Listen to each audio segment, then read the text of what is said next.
Hi friends, എല്ലാവർക്കും നമസ്കാരം. ആദ്യമായി എല്ലാവർക്കും സമ്പൽ സമൃദ്ധിയുടെയും ഐശ്വര്യത്തിൻ്റെയും വിഷു നേരുന്നു.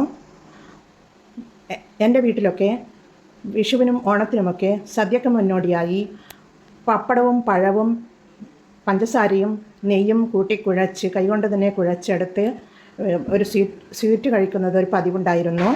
ആ ഒരു വീഡിയോയുമായിട്ടാണ് ഞാനിന്ന് വന്നിട്ടുള്ളത്. എന്നാൽ നമുക്കത് എങ്ങനെയാണ് ഉണ്ടാക്കുന്നതെന്ന് നമുക്ക് നോക്കാം. ഇതിനു വേണ്ടി ഞാനൊരു ചിപ്പ് പഴം എടുത്ത് വെച്ചിട്ടുണ്ട്. ഒരു ബൗളിൽ കുറച്ച് പഞ്ചസാര എടുത്ത് വെച്ചിട്ടുണ്ട്. പിന്നീട് കുറച്ച് നെയ്യ് എടുത്ത് വെച്ചിട്ടുണ്ട്, പശു നെയ്യാണ്. പിന്നെ ഒരു കെട്ട് പപ്പടമാണ്. അതിൽ നിന്ന് 3 നമുക്കെടുത്ത് വാട്ടിയെടുക്കണം. പപ്പടം വാട്ടാനായി ഞാൻ സ്റ്റൗ ചെയ്ത് ഒരു പാൻ വെച്ച് കൊടുത്തിട്ടുണ്ട്. അതിലേക്ക് വാട്ടാൻ ആവശ്യമായ വെളിച്ചെണ്ണ ഒഴിച്ചു കൊടുക്കാം. അതൊന്ന് ചൂടായി വരട്ടെ. എണ്ണ ചൂടായി വന്നിട്ടുണ്ട്. അതിലേക്ക് നമുക്ക് പപ്പടം ഇട്ട് കൊടുക്കാം.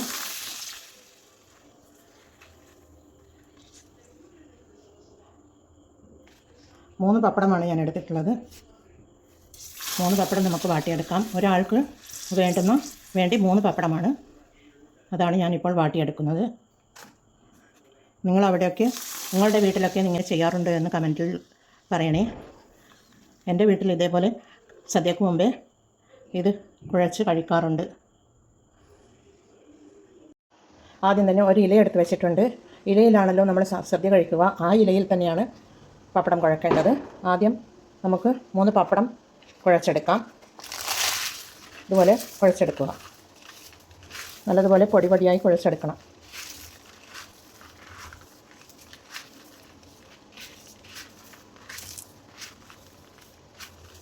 അതിനുശേഷം പഴമാണ് നമുക്ക് എടുക്കേണ്ടത്. പഴമൊക്കെ തൊലി കളഞ്ഞ് ഇതുപോലെ പഴം തൊലി കളഞ്ഞ് വെക്കുക. നിങ്ങൾക്ക് ആവശ്യമുള്ള പഴം എടുക്കാം. 2 പഴമാണ് മിനിമം എടുക്കേണ്ടത്.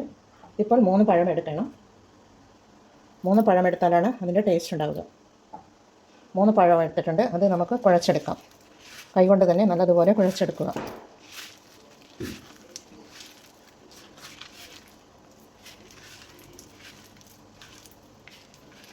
പപ്പടവും പഴവുമൊക്കെ നല്ലതുപോലെ യോജിക്കുന്ന വിധത്തിൽ കുഴക്കുക.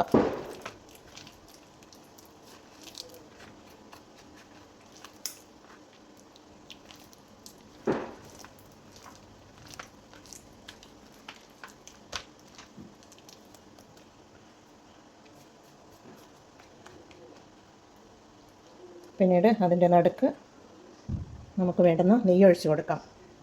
നെയ്യ് കൂടുതൽ ഒഴിക്കണ്ട. ഒരു ടീസ്പൂൺ മതിയാകും.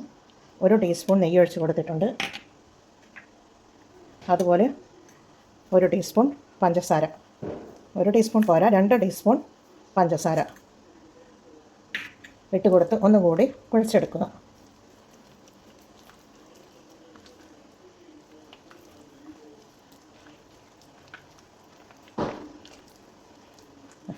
ഇതുപോലെയാണ് ഉണ്ടാവുക.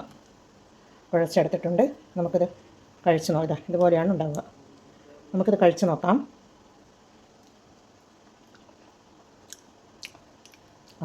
അടിപൊളി ടേസ്റ്റാണ്. എല്ലാവരും ഇതുപോലെ ട്രൈ ചെയ്ത് നോക്കണേ. ഈ വിഷുവിന് സദ്യക്ക് മുന്നോടിയായി ഇതേപോലെ ഒന്ന് ചെയ്ത് നോക്കൂ. അടിപൊളി ടേസ്റ്റാണ്. എന്നാൽ എല്ലാവരും ഇത് ട്രൈ ചെയ്ത് നോക്കി ഫീഡ്ബാക്ക് അറിയിക്കണേ. കമൻറ്റും സബ്സ്ക്രൈബും ചെയ്ത് സപ്പോർട്ട് ചെയ്യണേ.